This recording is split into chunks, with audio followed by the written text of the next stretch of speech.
Halo teman-teman semua, kembali lagi di podcast aku Nasa Nasi dengan aku Najwa Sasmita. Tapi di podcast Nasa Nasi ini bukan sembarang nasi ya, melainkan ada kaitannya dengan Nazi. Karena di film yang akan aku bahas hari ini berlatar belakangi dengan Perang Dunia Kedua. Saya ini udah duluan ya sebelum kita bahas.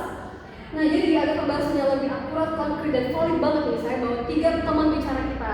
Yang pertama ada Bapak Dr. Arusi Hadi. Selamat Pak, kenal Terima kasih Pak. Baik, terima kasih Pak Nasa. Iya. Oke, perkenalkan saya sebagai dosen di Universitas Bangka Belitung, khususnya saya mengajar di hukum humanitar, hukum perang, yang dimana saya tertarik dengan film ini karena berkaitan langsung dengan studi atau kemampuan saya. Jadi film Jujur ini tuh erat banget ya kaitannya sama hukum humanitar, pas nih sama yang akan kita bahas hari ini. Selanjutnya ada Bapak Ahmad Mulisin ya, seorang aktivis HAM nih Pak. Silakan Pak, dengan dirinya dulu Pak. Oke, sebelumnya terima kasih Mbak Nisa untuk kesempatannya. Sebelumnya saya Ahmad, seorang aktivis hukum HAM dan hukum humanitar di Bangka Belitung. Saya biasanya mengurus orang-orang yang hilang dan korban dalam tindak kekerasan. Nah, mengapa saya tertarik dalam film ini? Karena menurut saya film ini menggunakan sudut pandang anak untuk menunjukkan absurditas perang dan indoktrinasinya. Nah, di balik film itu juga terdapat kejahatan perang nyata yang terjadi pada anak-anak tersebut. Makanya Bapak tuh minat banget ya dibahas sama Jujur ini. Nanti bakal kita bahas. Iya. Dan terakhirnya dalam bicara kita Bapak Francis Homping sebagai seorang ahli juga ya, tapi ahli mengkritik film nih. Silakan Pak, kenalin dulu Pak. Perkenalkan, nama saya Frans. Saya sebagai kritikus mengenai film Jojo Rabbit ini. Film ini dapat menominasi Oscar, dan yang menariknya Taika Waititi berhasil menyampaikan kritik tajam terhadap panisme sambil tetap menghibur. Tetapi kita harus ingat, settingannya adalah periode paling gelap dalam sejarah kemanusiaan. Gitu, oke. Jadi sebelum kita masuk ke pembahasan inti ya, aku akan jelasin dulu latar belakangnya. Untuk teman-teman yang belum nonton, jadi Jujur ini itu bercerita tentang seorang anak bernama Johannes atau Joseph Bessler, di mana dia adalah bocah umur 10 tahun yang menjadi anggota Hitlerians pada periode Perang Dunia Kedua. Nah, uniknya di sini tuh teman imajinasinya itu adalah seorang Adolf Hitler. Tuh yang menariknya tuh. Nah, tapi di suatu hari dia tuh menemukan bahwa ibunya sendiri nih, menyembunyikan gadis Yahudi bernama Elsa di rumah mereka. Di mana kita tahu ya, saat itu tuh perangnya melawan para Yahudi. Lalu untuk masuk ke pembahasannya langsung ya kita, saya akan bertanya dengan Bapak Dr. terlebih dahulu nih Pak. Jadi Bapak bisa nggak sih jelasin dulu apa sih hukum humanitar internasional dan kenapa sih relevan banget untuk film ini Pak? Baik, terima kasih Pak Nasa. Mungkin hukum humanitar itu atau sering kita disebut itu hukum perang itu merupakan suatu rangkaian atau yang terjadi pada waktu masa perang. Sederhananya itu ibaratnya ada batasan-batasan kemanusiaan yang tidak boleh dilanggar.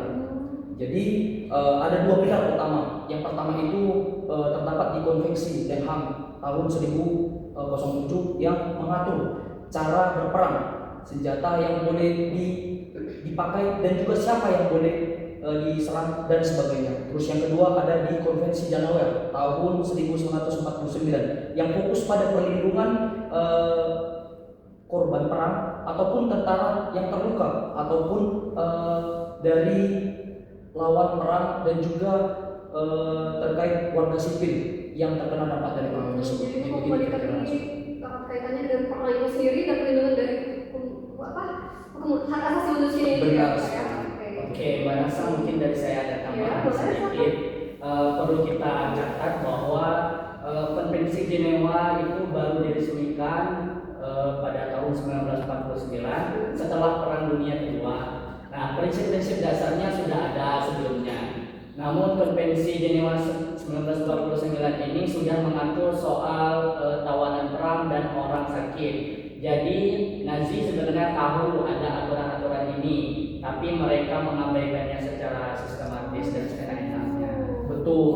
Dan yang membuat pelanggaran Nazi yang begitu serius itu adalah mereka itu bukan sekedar pelanggar dalam pertanggungjawaban pertempuran, tapi melakukan genosida terhadap permasalahan sistematis terhadap kelompok atau etnis tertentu seperti Yahudi tadi.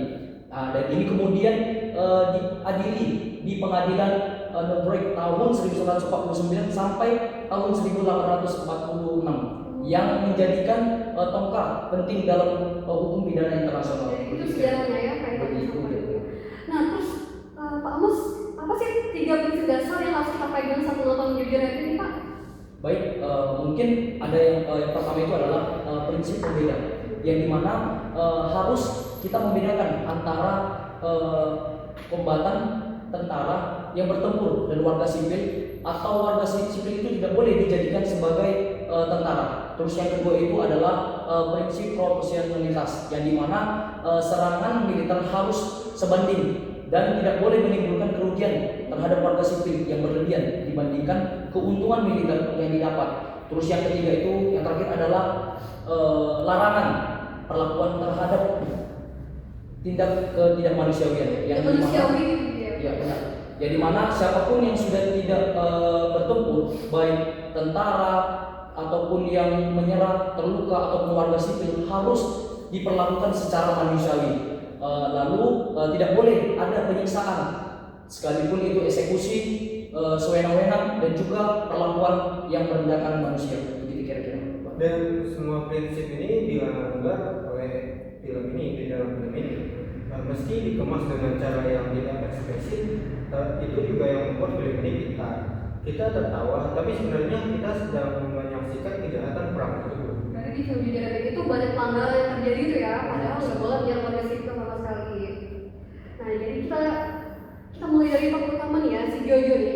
Ini kan bocah 10 tahun yang udah jadi anggota Hitler ya, yaitu di mana organisasi pemuda Nazi. Ini tuh problematis banget gak sih dari segi hukum humanita Pak? Oke, karena saya seorang aktivis hukum hak asasi manusia, menurut saya itu sangat problematis karena ada 2 isu di sini. Pertama, indoktrinasi anak untuk membenci kelompok tertentu. Kedua, rekrutan dan penggunaan anak dalam konflik bersenjata. Dan terdapat protokol tambahan juga di dalam Konvensi Jenewa tahun 1977 yang memang diresmikan setelah perang, tapi prinsip ini sudah dianggap sebagai hukum kebiasaan internasional.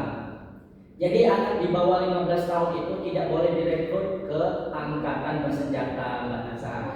Nah, Statuta Roma 1998 yang membentuk Mahkamah Pidana Internasional bahkan menyebut perekrutan anak di bawah 15 tahun itu sebagai kejahatan perang. Itu ya pelanggaran pertama ya di Nah, film ya. Tapi kan di film Jojo ini kan si Jojo kan belum benar jadi tentara ya. Dia kan cuma ikut camp pelatihan Hitler ya, atau gimana Pak pandangan Bapak? Nah, ini menarik nih. Mungkin dari yang tadi Pak Nasar tadi yang sampaikan bahwa memang bukan tentara resmi, tetapi fungsinya jelas bahwa mempersiapkan anak-anak untuk menjadi tentara Nazi dan mengasah atau mengajarkan tentang ideologi usia dini. Ngalamin gitu ya. Benar sekali. Bahwa kalau di dalam film Jojo tadi itu, bahwa kita harus mengetahui bahwa terdapat ada penyuluhan atau pengajaran terkait ajaran-ajaran dari Hitler, yang dimana ada adegan dari Jojo dan teman-temannya masih ibaratnya itu dibutuhkan kasih sayang, dan juga butuh ibaratnya adalah suatu keluarga inti, supaya anak itu tidak melakukan perlawanan yang pasti terhadap sekutu ini, dan bukan lagi kepelatihan yang mungkin menjadikan anak tersebut menjadi tentara nantinya. Makanya sebagai seorang anak aman-aman aja ya, apalagi 12 tahun nih. Kalau untuk Pak Frans nih, apa sih adegan yang paling mengejutkan menurut Bapak nih sebagai seorang kritikus film? Adegan yang paling mengejutkan buat saya itu ketika Kapten Klenzendorf dimainkan oleh Sam Rockwell yang sebenarnya dia tidak terlalu percaya ideologi Nazi, terpaksa memberi senjata ke anak-anak ini. Dia tahu ini salah, tapi sistemnya memaksa seperti itu. Parah ya berarti ya. Oke, Mbak Nasa, kita juga melihat nih konsekuensi apa yang ada di dalam film tersebut. Nah, temannya Jojo, Yoki, bocah kecil berkacamata yang polos yang belum tahu apa-apa, juga dipersenjatai di akhir filmnya. Tapi dia selamat. Nah, Tapi berapa banyak anak yang sesungguhnya yang mati dalam situasi serupa? Historian memperkirakan ribuan anggota Hitler Youth tewas di minggu-minggu terakhir perang tersebut. Anak-anak padahal ya. Jadi sebenarnya Nazi ini tuh tidak hanya melanggar hukum dengan anak ya, tapi juga melakukan indoktrinisasi sistematis gitu ya kayaknya. Benar Pak Nazwa. Jadi indoktrinisasi ini sendiri itu bisa dilihat sebagai bentuk perlakuan terhadap anak, yang dimana itu terdapat di Konvensi Hak Anak tahun 1989, bahwa tentu jauh setelah perang itu menyebabkan anak itu ibaratnya mengikut dan juga tanpa doktrin kebencian, yang dimana Nazi melakukan hal-hal yang memelihara anak tersebut, ya sebaliknya, dimana dalam film tersebut kita mengetahui bahwa si pemeran utama John juga teman-temannya diajarkan cara mengidentifikasi atau membenci terkait kaum Yahudi yang dimaksud dalam propaganda yang merusak perkembangan dalam anak tersebut. Jadi kira-kira Pak Nazwa. Banyak ya secara buruk di situ ya. Benar. Justru yang membuat film ini kuat, kita melihat dari matanya Jojo, kita benar-benar percaya pada propaganda ini.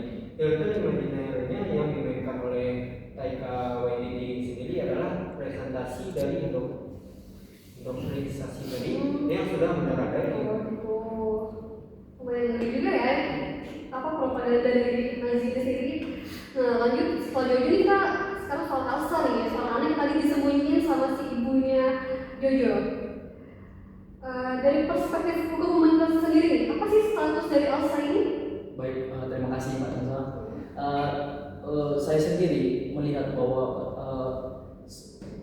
dia sebagai warga sipil orang Yahudi, yaitu yang terdapat di Konvensi Genoa yang kelima tahun 1949, itu mengatur bahwa perlindungan terhadap warga sipil dalam perang itu, meskipun dalam konvensi ini banyak sekali tumpang tindih ataupun pelanggaran-pelanggaran HAM yang terjadi pada perang dunia kedua, dan dalam konteks kolonial ini, orang-orang Yahudi ini seperti Elsa ini ditetapkan bukan sebagai karena itu sebagai kombatan, itu kayak sifatnya tentara yang melakukan perang, yang semata-mata itu mungkin mereka itu etnis yang dibenci mereka, dan bukan merupakan tindakan yang bersifat yang perlu ditindaklanjutkan.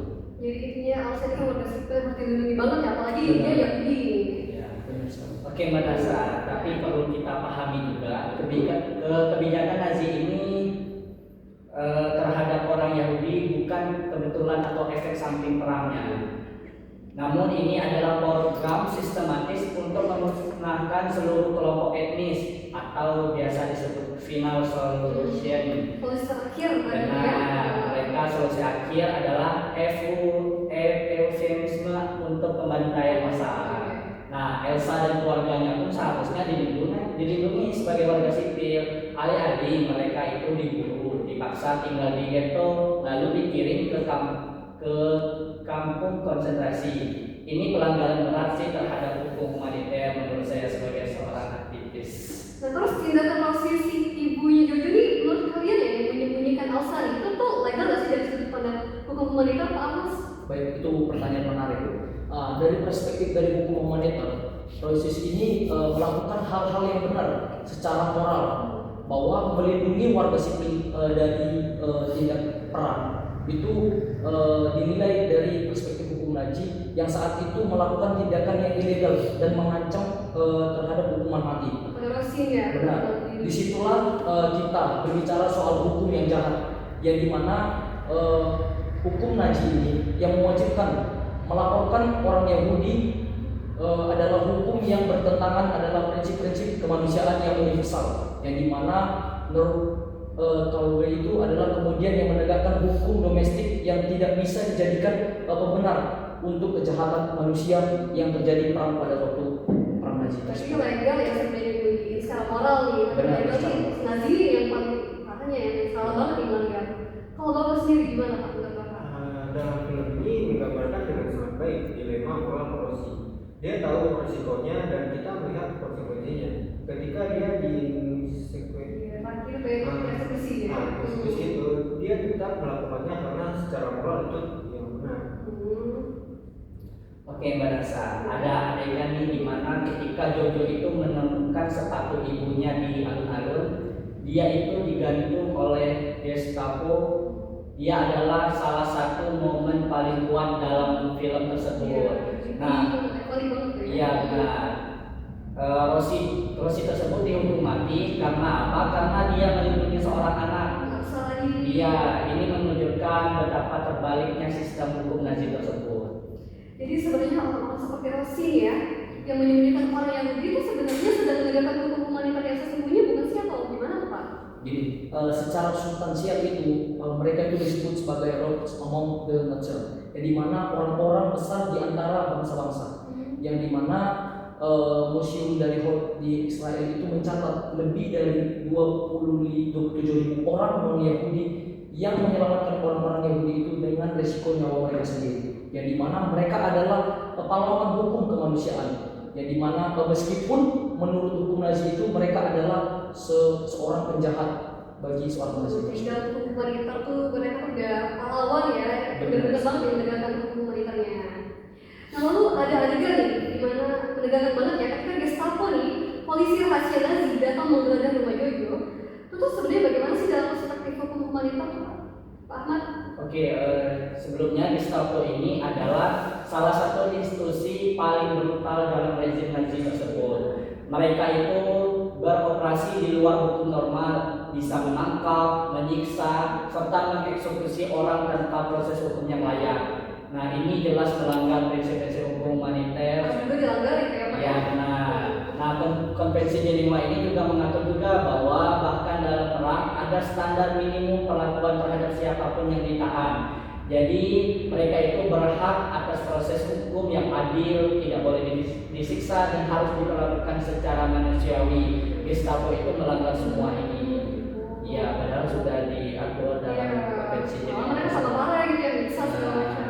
Nah, di adegan ini kita lihat dulu kemanusiaan kapten dari Lobster dan juga teman-temannya yang kita tahu sendiri bahwa mereka itu sengaja tidak istilahnya melaporkan, dan ini menarik karena menunjukkan bahkan di dalam masa perang Nazi ada orang-orang yang masih punya hati nurani, jadi mana dari segi hukum mereka melakukan apa yang disebut dengan adapt to display, jadi mana kewajiban untuk tidak mematuhi perintah yang jelas-jelas itu melanggar hukum kemanusiaan. Pada prinsip Nuremberg itu kemudian menegaskan bahwa saya hanya menjalankan perintah, bukan ibaratnya itu pembelaan yang sah untuk kejahatan perang tersebut. Jadi Pak Bos ada nggak sih kewajiban untuk membangkang perintah yang tidak adil? Itu wajib nggak sih sebenarnya? Sebenarnya itu bahasa itu sebenarnya disebut sebagai sport of defense, yang dimana pembelaan terhadap perintah atasan yang ditolak dari negeri itu jika perintah jelas-jelas yang telah melanggar hukum kemanusiaan, dasarnya seperti membunuh warga sipil, seperti melakukan genosida, terus penindasan ataupun hal-hal yang lainnya. Maka hal itu nggak boleh berarti ya Pak ya. Dan wajib sebenarnya sih membantu perintah yang tidak adil itu wajib ya. Terus kalau menurut Bapak gimana sih karakter dari Kapten Klanzendorf yang bermoral banget nih Pak daripada Nazi yang Karakter Klanzendorf ini kompleks ya. Di antara Nazi, tapi kita lihat dia ekspresi terhadap ideologi Nazi. skeptis dia ya sama ideologi Nazi. Dia melindungi Jojo dan Elsa yang hanya cara sendiri. Di akhir film, dia bahkan menyelamatkan Jojo dengan melepas jaket Elterio. Dia dari tubuh Jojo dan menyuruh dia kabur. Jadi dia bisa secara langsung juga menyelamatkan Jojo ya dari Nazi ini sendiri. Tapi Mbak Nasa, kita juga harus berhati-hati juga untuk tidak melakukan good Nazi talk. Faktanya, sistem Nazi hanya bisa beroperasi karena jutaan orang, termasuk tentara biasa, memilih untuk mematuhi atau diam. Nah, Klanzendorf ini mungkin lebih baik dari yang lain, tapi dia tetap bagian dari mesin pembunuhan. Untuk berbohong apapun karena dia tetap jahat dia jahat dia. Nah terus ada nih buat saya penasaran banget nih.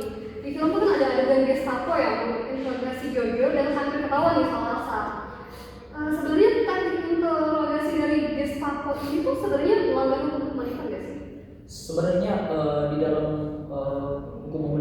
sendiri, intimidasi itu terhadap anak itu merupakan suatu pelanggaran HAM. Sudah pasti Jadi, melanggar ya. benar. Tapi dalam praktek genosida dalam film tersebut jauh lebih brutal dari yang kita gambarkan di film tersebut. Yang dimana tentu ada yang diperhalus karena ini merupakan film yang juga ditonton keluarga dan juga banyak orang. Yang dimana terkenal menggunakan penyiksaan untuk mendapatkan suatu informasi dan juga pengakuan dari warganya. Dan juga ini jelas melanggar hak-hak yang mungkin telah dilanggar dari hukum internasional sendiri. Begitu kira-kira Pak Isma. Nah, lanjut nih, kita bicara nih tentang adegan-adegan eksekusi di film ya. Yang pertama itu adalah eksekusi dari Rossi dan eksekusi Klenzendorf. Nah, menurut Pak Ahmad ya, sebagai aktivis HAM nih, gimana sih kalau kaitannya dengan hukuman itu Pak? Oke, Pak. Menurut saya sih, bukan saya. Pertama, eksekusi Rossi ini merupakan sangat simbolis sih, karena dia itu digantung di alun-alun kota sebagai peringatan publik untuk semua orang.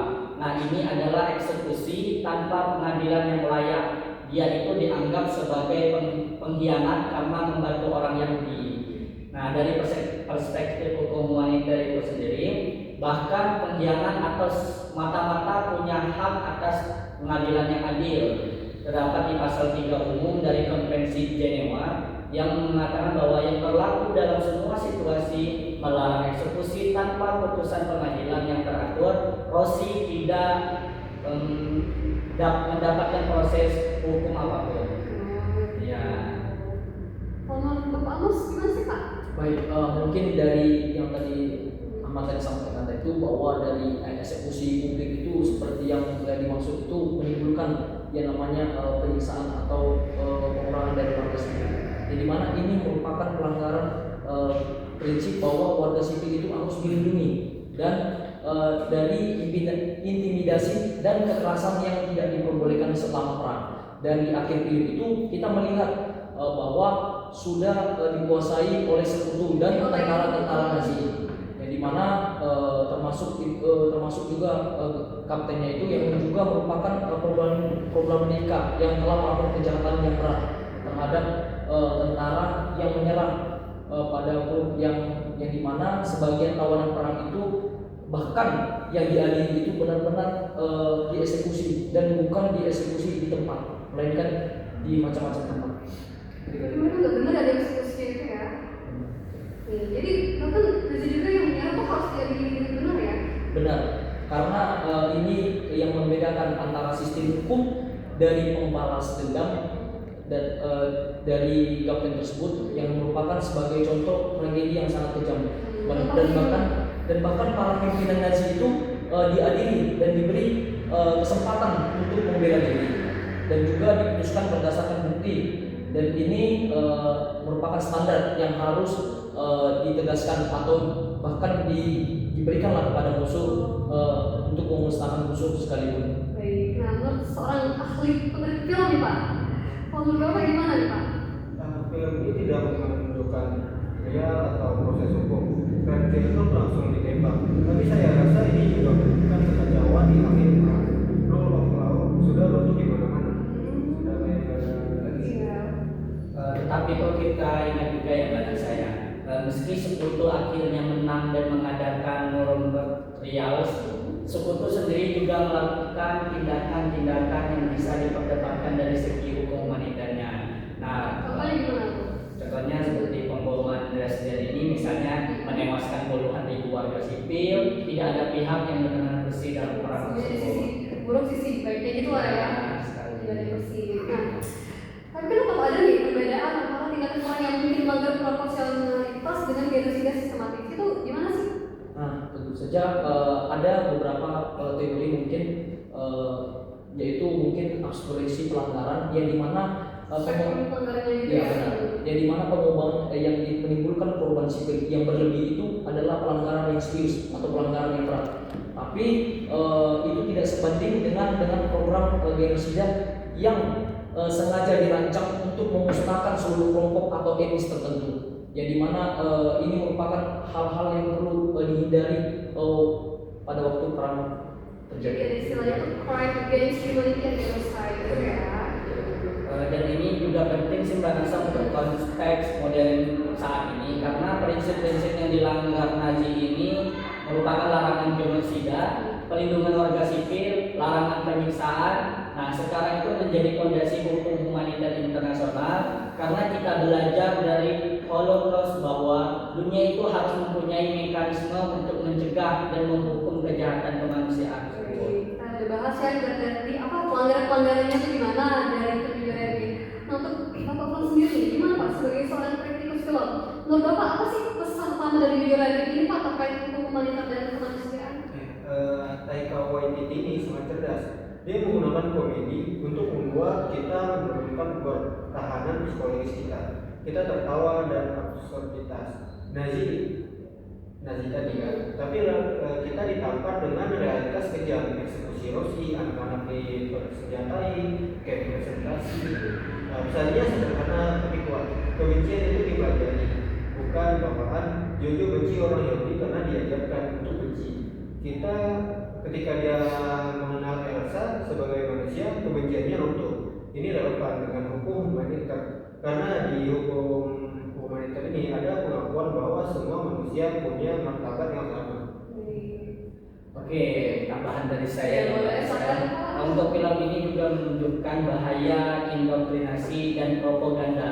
Nah, Nazi ini bisa melakukan apa yang mereka lakukan karena apa? Karena mereka itu berhasil meyakinkan jutaan orang bahwa kelompok tertentu bukan manusia sepenuhnya. Dehumanisasi ini adalah langkah pertama menuju genosida tersebut. Kita lihat ini dalam konflik-konflik kontemporer, Rwanda, Bosnia, Myanmar, pola yang mereka sebut pola yang sama, propaganda kebencian, dehumanisasi, lalu kekerasan massal. Nah, film Jojo Rabbit ini mengingatkan kita untuk terus waspada terhadap retorika kebencian tersebut. Untuk Bapak Lamus nih Pak, apa sih relevansi film ini untuk film apa untuk hukum internasional sendiri itu Pak? Baik, terima kasih Pak. Mungkin film ini menunjukkan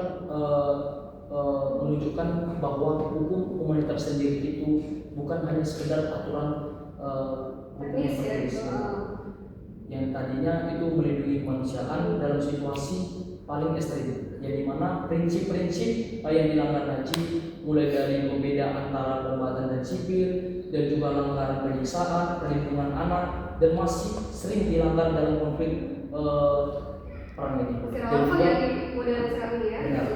Terus kita lihat bahwa anak-anak masih direkrut dan jadi tentara di berbagai konflik, warga sipil masih dijadikan target dan juga tawanan perang masih disiksa. Yang dimana mengingat kita kenapa aturan-aturan itu penting? Tentunya tanpa aturan perang menjadi neraka. Chaos banget ya kalau nggak ada aturan itu. Pelanggaran pembangkang banget mungkin kalau nggak ada aturan. Nah, untuk Bapak Fransi, tambah lagi Pak, apa untuk Bapak nih Pak yang Bapak suka banget dari film ini Pak? Saya sangat suka film ini. Film ini tidak menghukumi. Dia tidak berdiri di podium dan ceramah soal hak asasi manusia. Dia menunjukkan melalui cerita seorang bocah yang perlahan-lahan membuka matanya. Itu lebih kuat daripada 100 kuliah hukum humaniter mungkin ya. Lebih dalam berarti ya itunya. Oke. Nah, Pak masih ada nggak Pak tambahan ini? Ada Iya, silakan Pak.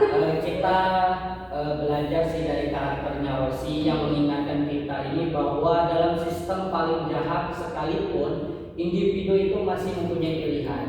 Nah, dia memilih untuk melakukan yang benar meski harus membayar dengan nyawanya. Itu adalah pesan tentang tanggung jawab individu yang sangat relevan. Itu yang penting banget ya pas semua Iya. Nah, untuk Pak Frans, ada tambahan lagi nggak Pak? Sebagai saling kritikus nih Pak. Sedikit kali ya. Iya. Nah, kita sudah beberapa kali menyebut Nuremberg Trials. Trials. Yang dijelaskan kenapa ini penting dalam konteks hukum humaniter.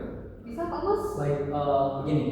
Jadi pengadilan dari Nuremberg itu tahun 145 sampai tahun 1806 itu merupakan momen bersejarah dalam hukum internasional, di mana untuk pertama kalinya pemimpin negara ataupun kombatan militer itu diadili atas kejahatan terhadap perdamaian, kejahatan perang dan juga kejahatan terhadap kemanusiaan.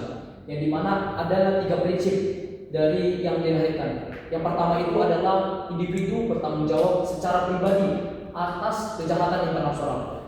Tidak bisa disembunyikan di balik negara. Dan yang kedua adalah perintah atasan, bukan pembelaan yang sah. Terus yang terakhir itu merupakan jabatan resmi yang tidak diberikan atas kekebalannya. Benar.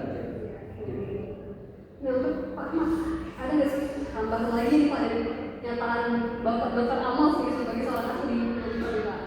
Mungkin Noragon itu juga melahirkan konsep crimes against humanity, yang merupakan kejahatan terhadap kemanusiaan dan genosida.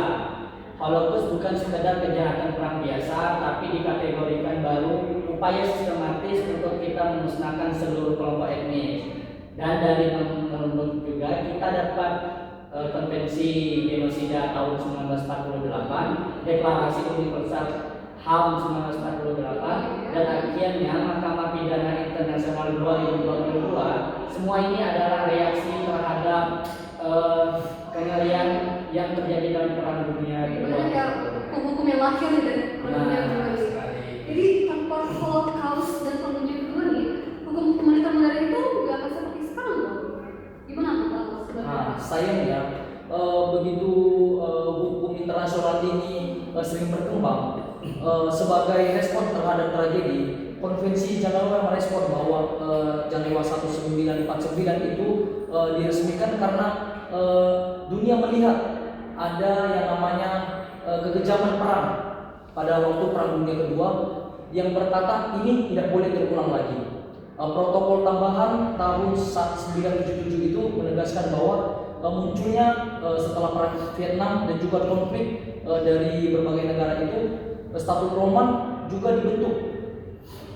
Yang dibentuk SEC juga muncul setelah dunia gagal mencegah genosida dari Jenewa dan juga Bosnia di tahun 1990-an, yang dimana kita selalu ibaratnya belajar dari benar terhadap kemanusiaan. Tapi udah bentuk lah ya kalau dari lagi. Dan Jojo Rabbit ini meskipun film fiksi dan komedi, ini film ini mengingat akan pelajaran itu. Dia tidak membiarkan kita lupa, tapi juga kita membuat kita merasa optimis. Apa lagi? Ada harapan dalam kebangkitan Jojo dari improvisasi itu, ada harapan dalam keberanian Rosi dan keberanian Rosi. Udah bahas yang panjang banget nih kita ini. Tapi lumayan seru ya pembahasannya ya tentang kejujuran itu, berarti parah banget nih kaitannya sama hukum humanitar dan apa pelanggaran-pelanggaran yang ada di dalamnya ya. Nah sebelum saya kenapa? Nah gini, kalau di dalam film Jujur itu merupakan suatu pelajaran bahwa hukum humaniter itu bukan tentang abstrakisasi, yang dimana setiap pasal dalam konvensi Jenewa itu lahir dari yang namanya penderitaan nyata. Film ini mengingatkan kita untuk terus menjaga dan menegakkan aturan-aturan yang berlaku saat ini, karena alternatifnya adalah menghindari kekejaman tanpa harus ada penindasan. Tanpa batas gitu Benar, ya. tanpa batas gitu kira-kira. Itu closing statement ya dari Bapak Dr. Thomas ya. Kalau dari Pak Ahmad nih gimana nih Pak? Ada nggak Mungkin closing dari saya ingin menyampaikan satu pesan untuk para penonton. Mungkin pesannya yaitu kebencian itu tidak lahir begitu saja. Dia diajarkan dan dipelihara seperti Jojo yang diajarkan untuk benci. Kita juga bisa mengajarkan empati dan kemanusiaan. Hukum humaniter adalah salah satu cara kita melakukan itu untuk menetapkan standar minimum kemanusiaan yang harus dijaga bahkan dalam kondisi terburuk. Mungkin pesan sedikit dari saya ke para penonton. Bapak pesan sih gimana nih Pak? Dari saya, film medium yang berupaya untuk mengajarkan sejarah dan nilai-nilai itu Jojo Rabbit membuktikan kamu bisa menyampaikan pesan serius tentang genosida itu. Perang dan kemanusiaan sampai tetap banking bahkan funny. Lucu gitu ya, komedi banget gitu. Ini film harus ditonton sih, terutama oleh generasi muda sekarang yang tidak mengalami perang dunia kedua Jadi secara kalau langsung gitu. untuk pelajaran aja gitu gimana perang dunia. Bapak sebagai kritikus